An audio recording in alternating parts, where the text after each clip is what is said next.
second video of the day because I'm feeling ambitious. Actually, I just have a lot of thoughts going on. So one of the things that I've been working on a lot is emotional literacy, which is not something I ever thought that I had to work on because I feel like this is going to be narcissistic if I say it, but I feel like I have a pretty good EQ. Like my emotional intelligence is pretty good, which I think will be the case for a lot of empaths. On paper, you can explain emotions, you can understand emotions.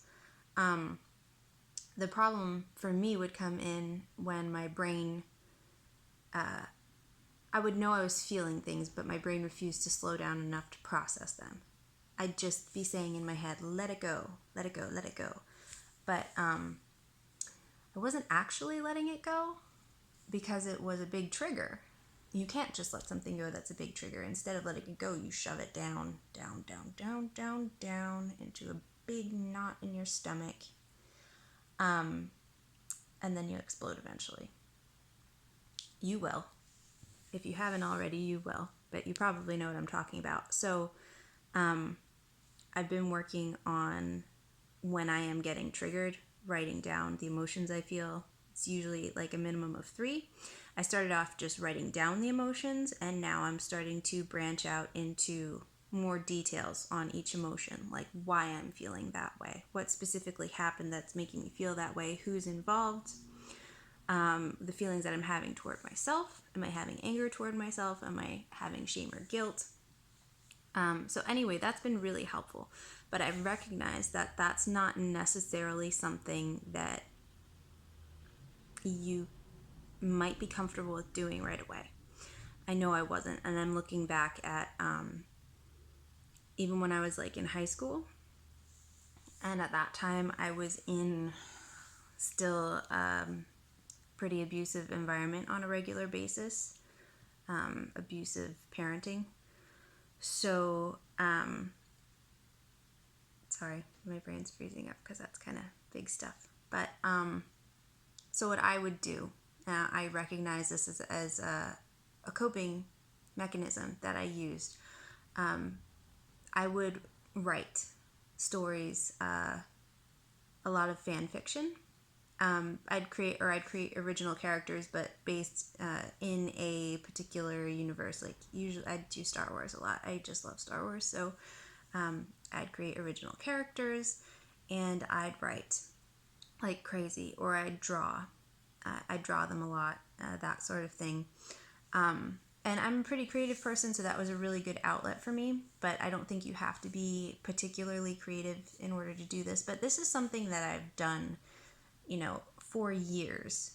I will come back to writing a lot. I have not really felt comfortable journaling every day. Never. I'd try it. I'd try to pick it up for a couple days and then I'd stop because I didn't want to relive my day. I hated that, actually. It made everything feel really just heavy, and like I couldn't escape it. It would make me feel really trapped. So I would just write, and then I found some of these notebooks that I had a little while ago when I moved, and I read through them, and it was like I was writing a character, but this character was dealing with all of the emotions that I was dealing with. And that is how I would process them. I would draw pictures of these characters, and you could see, based on the facial expressions, that it was very similar to what I was going through. So my point is, if you are not feeling ready to do emotional literacy or journaling in that a very literal way of just writing down your emotions, that's okay. Maybe a really good gateway would be to write creatively. And you don't have to get in depth with this. I would say just imagine a character. I love character creation. That's really fun for me. But just like imagine a character. Imagine what they look like physically, hair color, height, build. Maybe even imagine their clothes. come up with a name and come up with a setting. And if it's easier, put them into a setting of like a movie or a TV show or books that you really love. Put them in that world. And you don't have to go any farther than that, but just imagine the feelings that they're feeling and write down those. And you can start with 1, you can start with 3. And if you want to branch out from there, why are they feeling those feelings? Write a little bit about their story if you want to. If you draw, you can draw them. It doesn't have to be amazing. It doesn't have to be perfect. It can be a stick figure if you want. But I think this is a really cool way of getting in touch with yourself when you're really out of touch, which a lot of us are. If you've gone through abuse, you learn how to detach so that you don't feel it, so that you can actually function. You learn how to disassociate. And I feel like that was kind of the beginnings of me getting back in touch with myself. And it was a long process. There weren't the resources at that time like there are now, or I wasn't aware of them. But I had a therapist when I was a teenager, and I had her since I was 7, and she always encouraged me to draw and write. She knew that it was super beneficial. So I'm just going to encourage that now. Any sort of creative outlet is amazing. And I think if you do it with this intention, it can be even more beneficial if you allow it. Just allow it and just take a couple minutes a day and see how that feels. And I think you'll be opening yourself up emotionally. And then you might start getting comfortable with your emotions. You might start getting comfortable with claiming those emotions as your own. So this is not the way to do it forever. This is just the way to do it for now, if that feels easier, if that feels more comfortable.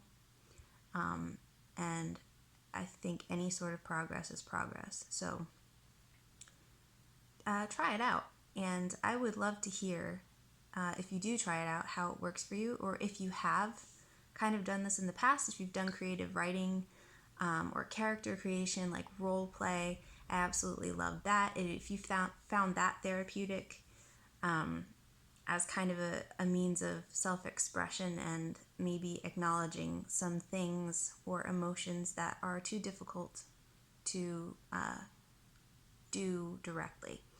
But I love connecting with nerds and people who are really motivated in self-recovery. So please leave comments if you've had this experience. I would love to hear about it. And also, if there's any other creative outlets that you're finding really helpful, I'd love to hear about them or your creative process. That's all super interesting to me. So thanks for watching the video. If it was helpful, please like and share with anyone you think it might be helpful with, and subscribe if you want to see what else my brain comes up with. Thanks. Have a good day.